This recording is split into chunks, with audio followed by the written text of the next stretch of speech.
Hey, what's up, guys? The Sports Blitz here, and we're back with our NFL Week 15 power rankings. Week 14 is in the books, and we have kind of gotten a much clearer picture of who the AFC and NFC playoff teams are going to be.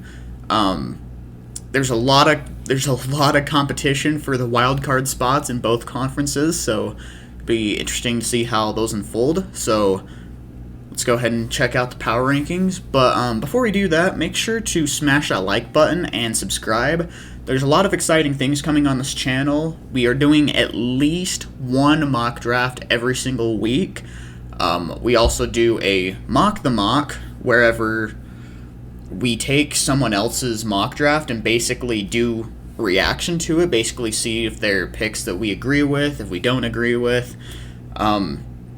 And yeah, just fun mock draft stuff like that. So if you're excited for draft content, make sure to drop a sub. Also be sure to follow the Twitter. I'm always posting stuff on there about draft prospects. So if you want some extra information there, make sure to give that a follow. That link will be in the description below. And without further ado, let's go ahead and jump into it. So at 32, I have the Texans. Not really surprised. They were 32 last week. They got beat pretty bad by the Seahawks this last week, so that explains that.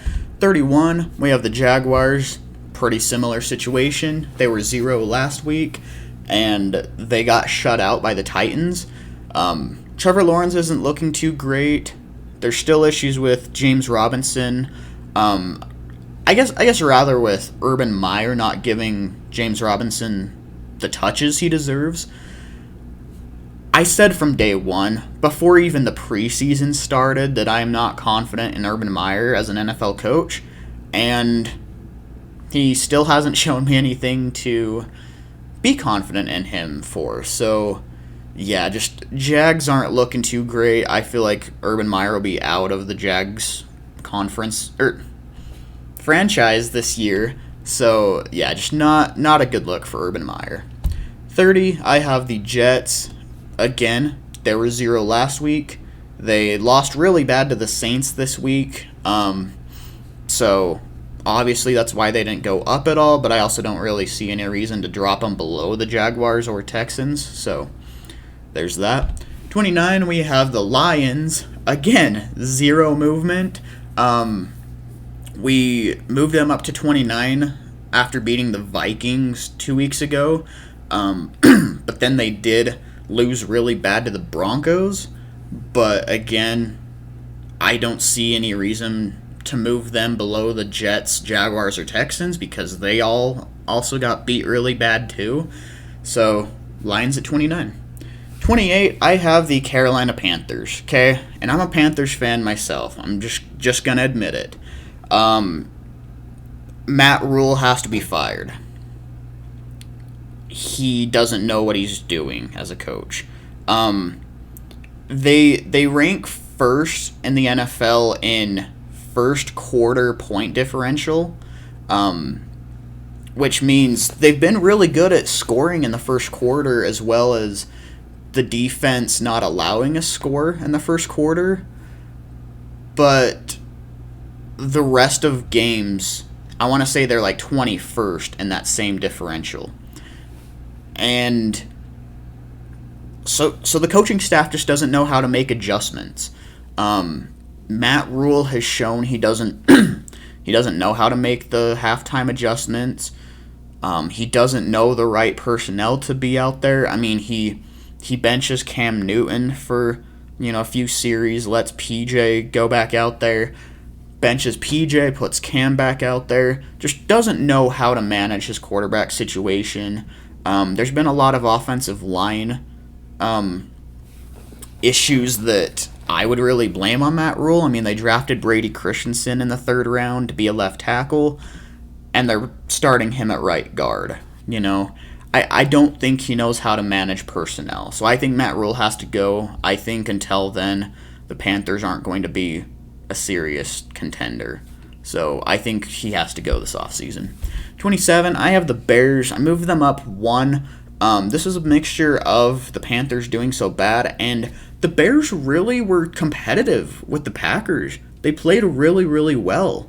I saw a lot of good things out of Justin Fields. Yeah, I saw some mistakes too, but I saw a lot of good things out of him. The Bears' special teams looked really good.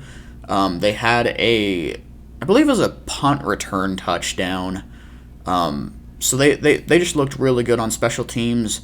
It was really their defense that blew this game for them.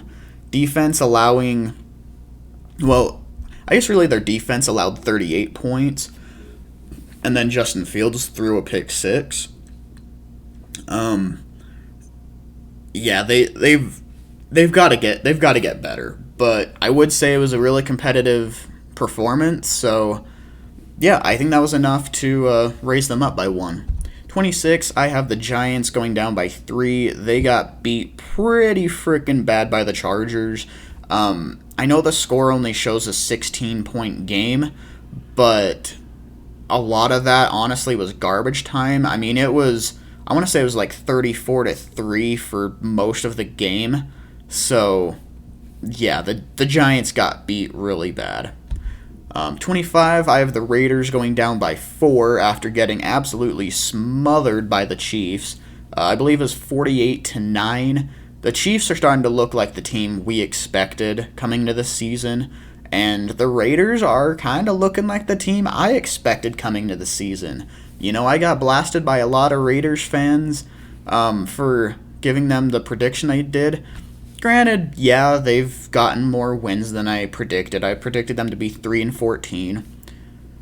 And I'll admit, the first few weeks of the season, I kind of had to eat my words and say, hey, maybe the Raiders are pretty good. Well, since the John Gruden firing, no, the Raiders have been terrible. Offensively and defensively. They've been terrible. So they're kind of looking more like that team that I expected them to be. 24, I have the Pittsburgh Steelers going down by 4 after losing pretty bad to the Vikings. I know you could argue, yeah, they came really close to a comeback.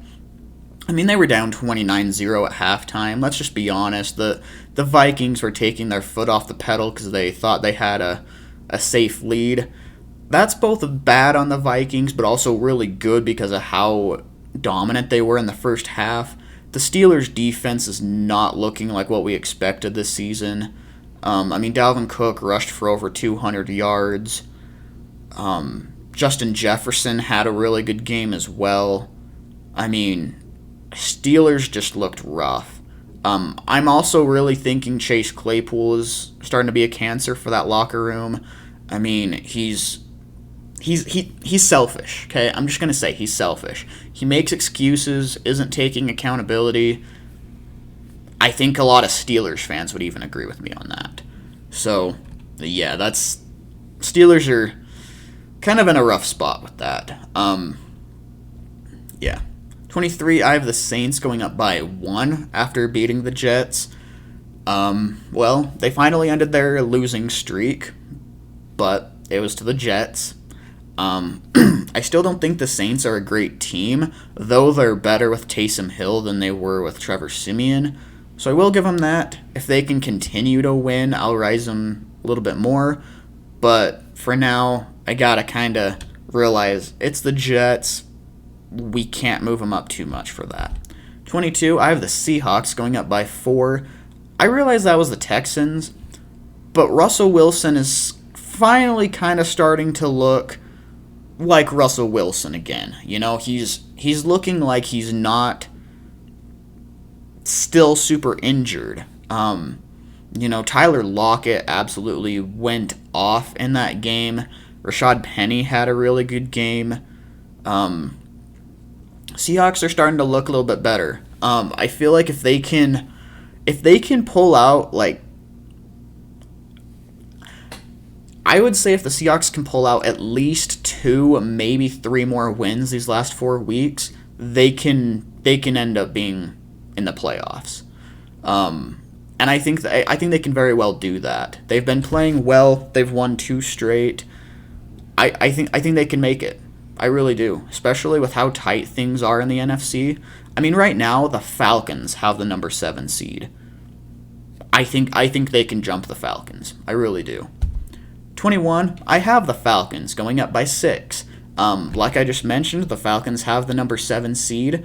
They've won 6 games at this point. I think this is kind of a spot where I wouldn't say we have to give the Falcons an insane amount of credit, act as if they're like a top NFC team, but ultimately they have the number 7 seed. Okay, they've won the games they need to. Matt Ryan is playing well enough for them. Their defense is pulling out, wins when they need to. I'd say Arthur Smith is doing a good job with that team. Number 20, I have the Broncos going up by 2. Really good performance by them. Melvin Gordon and Javonte Williams is starting to look like one of the best running back tandems in the league. Their defense played well. They're just inconsistent. If this team could get more consistent, they could honestly be a top 6 team in the NFC. They could honestly be a borderline top 10 NFL team in general. They need that consistency. Number 19, I have the Washington football team going down by 3 after losing to the Cowboys. Most of the game, it was a pretty bad beatdown. There were a lot of turnovers by both sides, but I feel like Cowboys really controlled that game for really most of the game until Washington was somewhat able to start a comeback. But it was just a bad performance by Washington. I think dropping them by 3 is pretty fair here. Number 18, I have the Dolphins. It was their bye week. No reason to drop them or raise them. Moving on.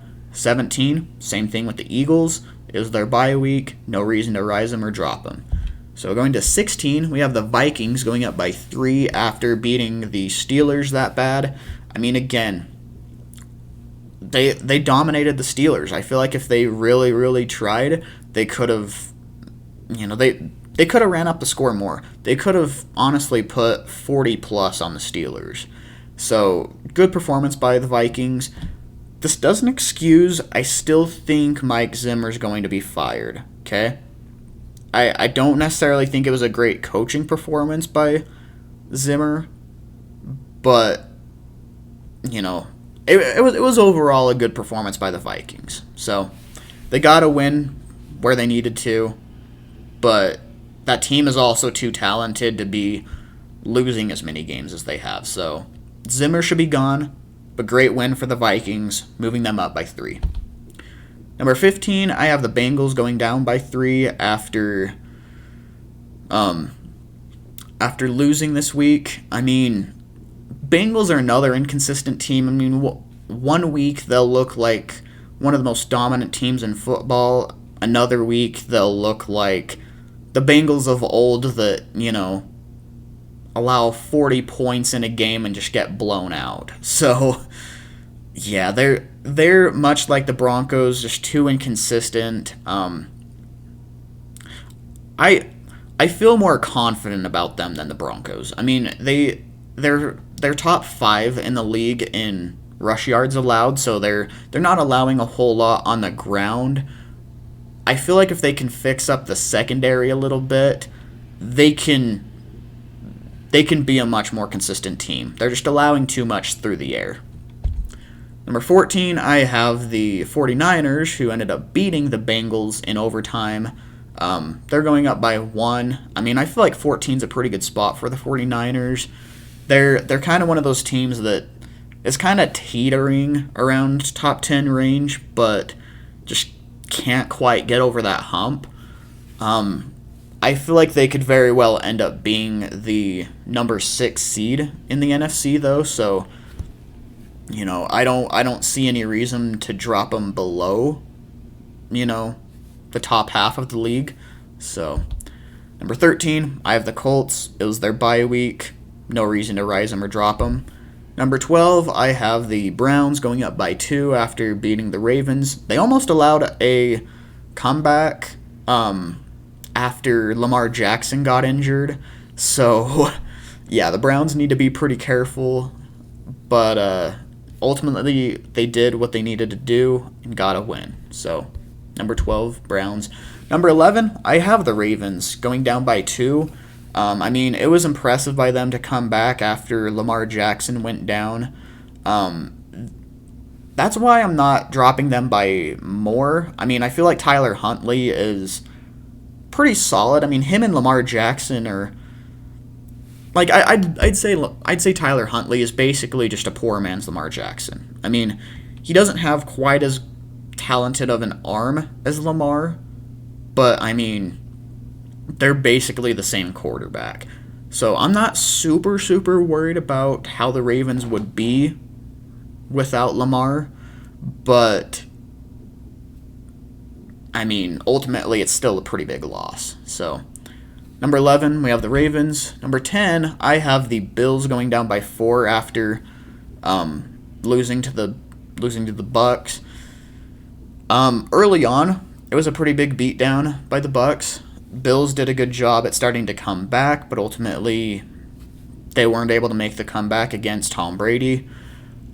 This is kind of a mixture of that loss as well as the teams that jumped them got good wins. So let's go ahead and get into those.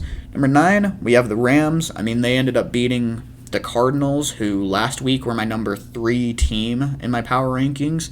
So, really good win by the Rams. They did exactly what they needed to do. They're only one game away from the Cardinals at this point, so they're starting to come back up in the ranks. Number 8, we have the Chargers. I'm leaving them where they're at. I mean, they dominated the Giants, but they're kind of inconsistent as well. I don't really see a reason to move them higher than number 8. I feel like that's a pretty good spot for them. Number 7, I have the Cowboys, moving them up by 3 after what I felt to be a pretty dominant win over Washington. Now, I like Washington. I'm a big supporter of Ron Rivera and that team. I love Taylor Heineke, but that was just a bad performance. Cowboys dominated them. I feel like the score doesn't exactly show how much the Cowboys really dominated. It was also kind of badass earlier in the week with Mike McCarthy saying, we'll get a win, I guarantee that, and then coming out and dominating the way they did. That was pretty cool. So I'll give the Cowboys credit for that. Number 6, I have the Titans. They are going up by 1. They shut out the Jags 20-0. I mean, I expected more points by the Titans here, but, good job on their defense to get 4 interceptions as well as shutting them out. I think the Titans are a good team. They've been playing well even without Derrick Henry. That shows good coaching. I mean, Mike Vrabel, I feel like he's a really good coach. So, number 5, I have the Cardinals going down by 2 after losing to the Rams. I still feel like they're a really good team. I mean, they almost came back against the Rams. I don't feel like that game really defines them. I feel like they'll still end up with, honestly, at least 12 wins, maybe more. So, yeah, I'm not super worried about that game, but it does merit them dropping by 2. Chiefs, going up by 1, they absolutely smeared the Raiders. I wanted to move them up into the top 3, but there's some pretty dang good teams at the top here, so I'll go ahead and just get into these.